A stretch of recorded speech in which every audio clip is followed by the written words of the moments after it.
எத்தனை சாமி வந்ததையா, இது எந்தெந்த சாமி தந்ததையா, எத்தனை பாட்ட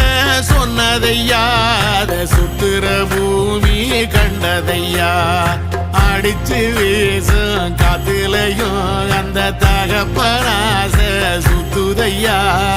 பிடிச்சு பூக்கும் விதையிலும் ஒரு வம்சத்து கதையே உள்ளதையா, 100 தலைமுறை சேர்ந்து செதுக்குன ஈர நலம் இது பாறையா, வாழும் வரையிலும் நீயும் விதைக்கிற கடமை இருக்கு கேளையா, கோடி விளக்காயேந்தி கிடந்த வீடும் இருண்டது ஏனையா, மாட விளக்கா நீயும் வரத்தான் வீடும் ஏங்கி நிக்குதையா.